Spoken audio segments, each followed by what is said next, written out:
SSC claims that they have set a brand new world record with the Tuatara. They've made some very dubious claims in the past that have been questioned by a number of different sources. We're going to talk about this, but now they've got what appears to be a brand new world record. 331 miles per hour, a number that broke the internet, humiliated European giants for 48 hours, and then collapsed under the weight of a laptop and a physics equation. SSC built a real machine. Jerod Shelby sacrificed years of his life chasing this dream. The engineering was genuine, but the record never was. And that distinction matters more than any speedometer reading ever could. That's swirling right now around the speed records that this car... In the end, the internet did not just expose a bad number, it changed the rules of what it means to claim a record forever. If this story hit different for you, drop a comment. Can SSC ever truly recover? Like the video and stay with us. Bugatti's biggest scandal is next. The man who chased Bugatti. To understand why the Tuatara's speed claim hit the automotive world so hard, you have to understand where SSC North America came from, and how desperately they needed this moment to mean something. SSC was not Bugatti. It was not Koenigsegg. It was not a company with 100 years of engineering legacy, a roster of Formula One victories, or the backing of a global luxury conglomerate. SSC was a small operation based out of Richland, Washington, a company founded by a man named Jerod Shelby, who had spent the better part of 2 decades building extreme performance cars in a market that barely acknowledged his existence. The name Shelby carried weight in American automotive history, but Jerod was not related to the legendary Carroll Shelby. He had built his reputation from scratch, through sheer obsession with outright speed, and that obsession had cost him more than money. It had cost him years of his life through delays, redesigns, and a development process that tested the patience of everyone who believed in what he was building. The company's first serious attempt at the world speed record came in 2007. SSC's Jerod Shelby has released a new statement which addresses the video footage. SSC maintains the record-setting runs at the speeds claimed. When its predecessor model, the SSC Ultimate Aero, managed to record a top speed of 256 miles per hour on a highway in Washington state. At the time, that was enough to claim the production car speed record, briefly displacing the Bugatti Veyron. It was a genuine achievement. It was verifiable. And it gave SSC a moment of legitimacy that the company had been chasing for years. But that record did not last long. Bugatti hit back with upgraded variants of the Veyron, and then Koenigsegg arrived with the Agera RS in 2017. Recording a verified, GPS-logged, independently witnessed top speed of 277 miles per hour on a closed Nevada highway. The benchmark had moved, and SSC had been left behind. Enter the Tuatara. Named after a rare reptile native to New Zealand, an ancient creature that has survived virtually, unchanged for millions of years. The Tuatara hypercar was everything Jerod Shelby had been building toward. A mid-mounted 5.9-liter twin-turbocharged flat-plane crank V8, producing figures that varied depending on the fuel type used, but consistently exceeded 1,000 horsepower in standard form, and reached claims of over 1,600 horsepower on E85 ethanol fuel. The aerodynamic body was sculpted with a drag coefficient that SC claimed was among the lowest ever achieved on a production road car. Every panel, every vent, every curve had been shaped by the singular goal of cutting through air at speeds that no American manufacturer had ever attempted. The development timeline was long and painful. The Tuatara had been announced years before it was ready. SSC's Jerod Shelby Tuatara in Nevada has confirmed on his Instagram account that he knows nothing other than what he's finding out online. Deliveries to customers were delayed. The automotive press had grown skeptical. Deposits had been placed and held for so long that some buyers had begun to wonder whether the car would ever actually arrive. And then, in October of 2020, SSC announced that they had taken the Tuatara to the Nevada State Route 160 on a closed section of highway and broken the world speed record, not by a small margin, but by a staggering amount, 331 miles per hour. If true, it would have been the fastest a production car had ever moved on public tarmac in recorded history.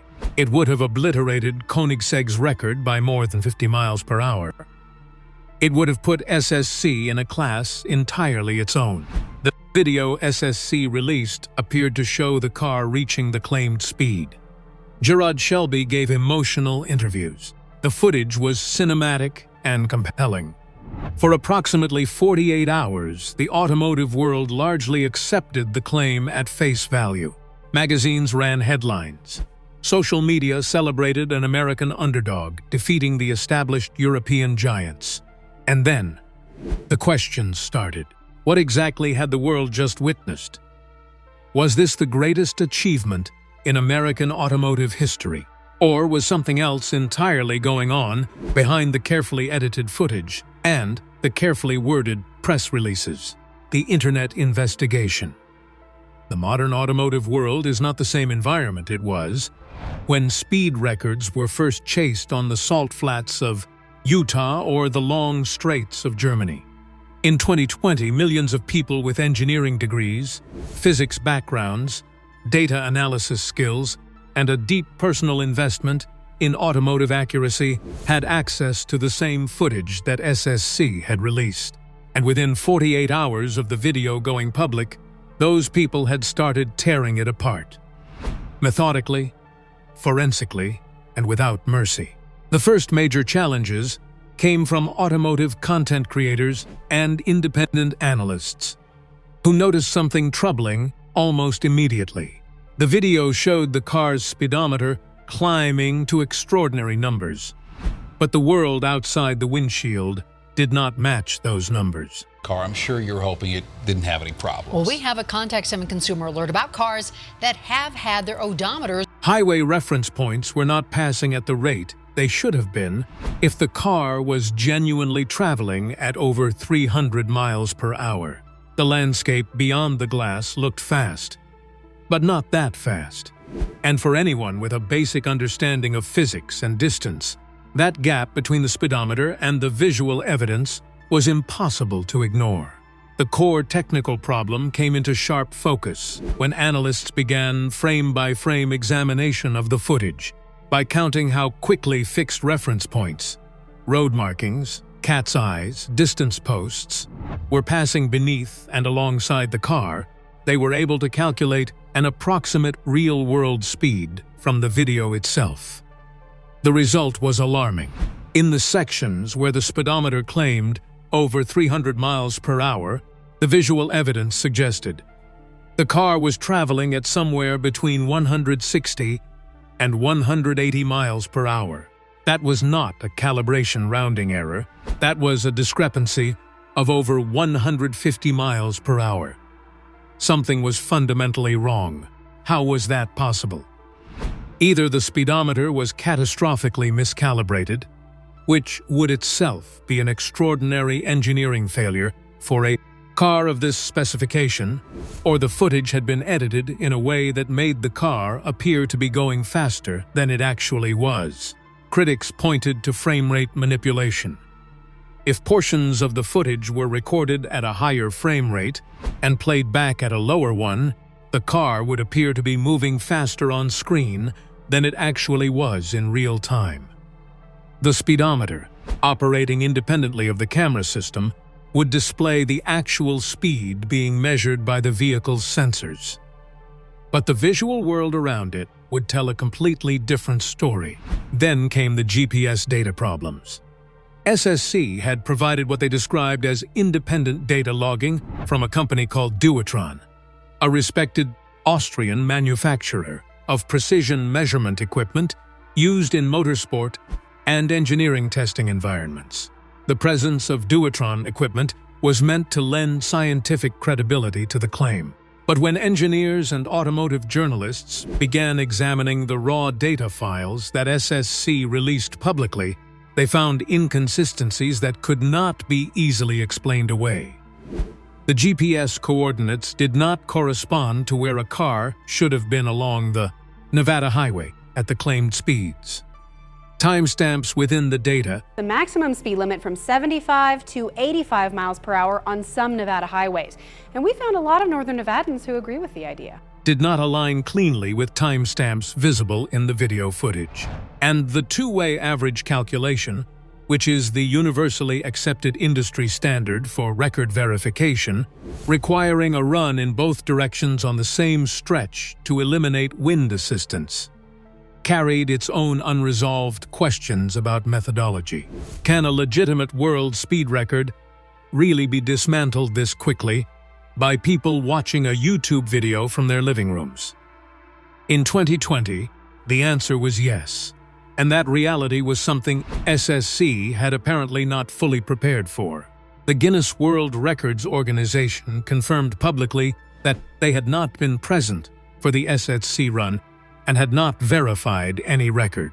Koenigsegg, whose Agera RS record was being directly challenged, made no public statement, but the silence from a company known for meticulous data transparency communicated everything the industry needed to know.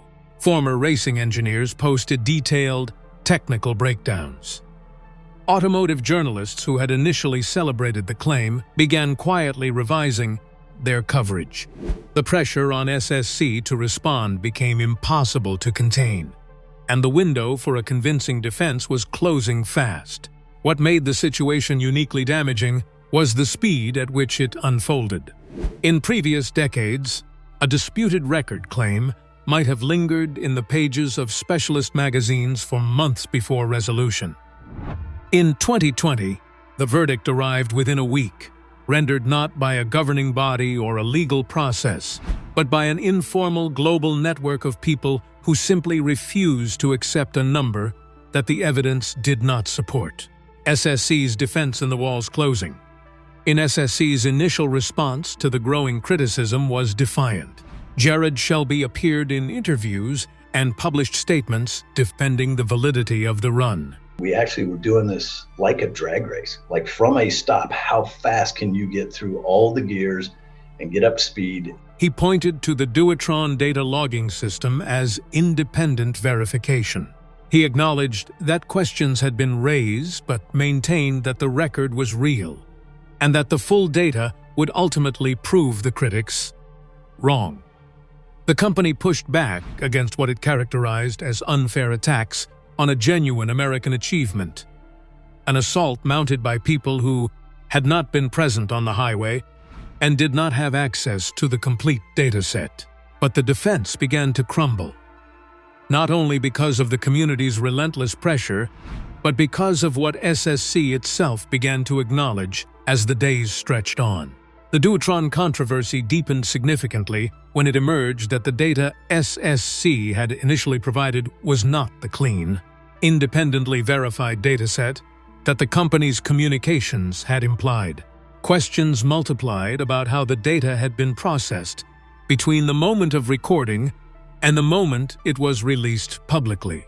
Who had handled the raw files? Had the figures cited in SSC's press release accurately reflected what the Duotron hardware had actually measured during the run? Duotron themselves appeared in media coverage to clarify that while their equipment had been present during the event, they had not been responsible for analyzing or certifying the results.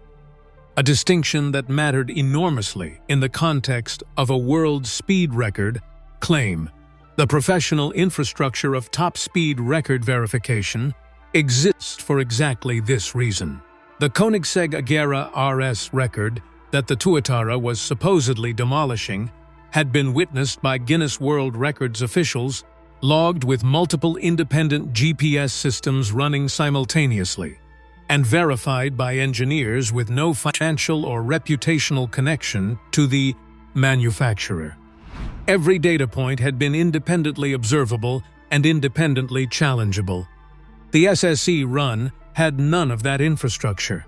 No Guinness officials, no independent engineering witnesses on site, no clean, unbroken chain of custody for the data from the moment of capture to the moment of public release. Just a car, a highway, some cameras, and a company that had announced a world record before any of the processes that define what a verified record actually means had been completed. As the evidence against the claimed speed continued to accumulate, the atmosphere around SSC shifted from triumphant to embattled. Jerod Shelby eventually gave a public statement acknowledging problems with the video footage, specifically that the released footage had been compiled from multiple camera sources. We immediately requested the video files. We hadn't possessed any of them yet, and we got our hands on a couple of them. And the first couple from the same run, we all of a sudden were seeing the same doubts. We were seeing different speeds for the very same run. And that the editing process had introduced a frame rate discrepancy that made the visual speed of the car appear inconsistent with the speedometer readings. He maintained that the underlying data showed the car had achieved exceptional speeds, but he could no longer unconditionally defend the 331 miles per hour figure as a verified fact. For a company that had spent years staking everything on this moment, the acknowledgement was shattering. What does it say about an industry when its most celebrated achievement of the year collapses within days under the scrutiny of people with laptops and physics knowledge? The entire hypercar world was watching, and the answer they arrived at was deeply uncomfortable. The car was real. The record wasn't. SSC announced that they would conduct a second speed run, this time with full independent verification. Guinness World Records officials present on location, and a transparent data logging process that would leave no room for the kind of doubt that had consumed the first attempt. The announcement itself carried an unmistakable subtext. A company that genuinely believed its original result was accurate would have fought to defend it with existing data. By opting to start again from scratch, SSC was implicitly acknowledging that the first run could not be salvaged. The second run took place in January of 2021 on a closed section of Nevada highway. This time, the procedural infrastructure was in place. Independent GPS systems were deployed and operated by parties unconnected to SSC. Guinness World Records officials were physically present throughout the attempt. The data collection process was managed transparently, with clear chain of custody from recording to analysis. And the automotive media watched, not with the breathless excitement that had surrounded the first announcement, but with the measured skepticism of an audience that already knew what a broken promise looked like. The result was 282.9 miles per hour. SSC Tuatara has now set a confirmed top speed world record for a production car with the two-way average speed at 282.9 miles an hour. That figure represented a single-direction peak speed, a remarkable number by any genuine measure of engineering achievement. But in terms of the two-way average that determines an official production car's speed record, the Tuatara did not surpass Koenigsegg's RS figure of 277 miles per hour. The Swedish record held. The American challenger had run hard, but had not run far enough. The automotive world's reaction split along predictable lines. Some commentators acknowledged that 282 miles per hour was still an astonishing real-world achievement and praised SSC for returning to the process with transparency rather than retreating entirely. Others were far less generous. The original claim of 331 had been made with absolute confidence. The kind of certainty that only makes sense if a company genuinely believed it had the data to back the number up. That confidence made the revision to 282 feel less like a technical correction and more like evidence that the original figure had never had solid foundations. For Jerod Shelby personally, The episode represented a devastating inversion of everything the Tuatara project was supposed to achieve. He had spent years watching European manufacturers receive the credit, the acclaim, and the record books. He had built a machine specifically designed to end that dominance. And in the brief 48 hours between the original announcement and the first serious public challenges, it had appeared that he had succeeded. Then, systematically and very publicly, that success had been taken apart. The record he had announced to the world was not his to claim. Coming out with a brand new model that was so cutting edge. I mean, this new car is very futuristic, very cutting edge, so it also needed somewhat of a powerful, exotic name. The customers, who had committed over $1 million each to own a Tuatara, found themselves in a complicated position. The car they had purchased was still one of the fastest production vehicles ever built. Its genuine engineering achievements remained real and extraordinary. The powertrain, the aerodynamic package, the chassis dynamics, none of that had changed. The machine itself had done nothing wrong, but the story of the car would always carry the weight of the number that turned out to be wrong. A footnote that no subsequent verified run could fully erase. When people spoke about the Tuatara in the years that followed, the record controversy was always in the room. There is something quietly tragic about that reality. Jerod Shelby had built the car he always dreamed of building. He had brought it to a Nevada highway at dawn and pushed it to speeds that very few road-legal vehicles have ever approached. The engineering was real. The passion was real. The sacrifice was real. What failed was not the machine. It was the moment of judgment between achieving something extraordinary and announcing it to the world before the verification infrastructure was in place to defend it. Could SSC recover? The question had no clean answer. But the broader automotive industry was already applying the lesson. And the implications extended far beyond one company's difficult winter. See Tuatara, speed, fame, and fallout. The SSC Tuatara scandal did not happen in a vacuum. It arrived at a specific, charged moment in the history of hypercar competition. A moment when the race to build the fastest road-legal production car had attracted levels of money, ego, media attention, and public investment that had no historical precedent. And what the scandal exposed went far beyond one company's bad methodology on a Nevada highway. Koenigsegg's Agera R record from 2017 stands, in the context of this scandal, as the model of what legitimate verification looks like. 2 runs in opposite directions on the same road averaged to remove wind advantage. Multiple simultaneous GPS systems. Guinness officials physically present raw, unprocessed data available for independent review.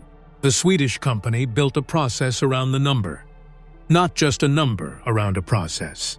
The contrast with what SSC attempted became more vivid with each passing day of the Tuatara controversy. Bugatti's approach to speed records had drawn its own criticism of a different character. The Chiron's 304 miles per hour run in 2019.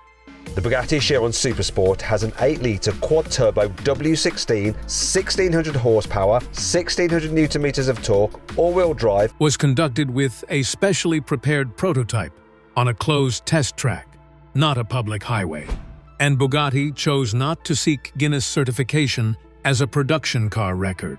The company defined a separate category for the achievement, fastest speed attained by a road-legal car, that neatly sidestepped the specific requirements of the production car record that Koenigsegg held.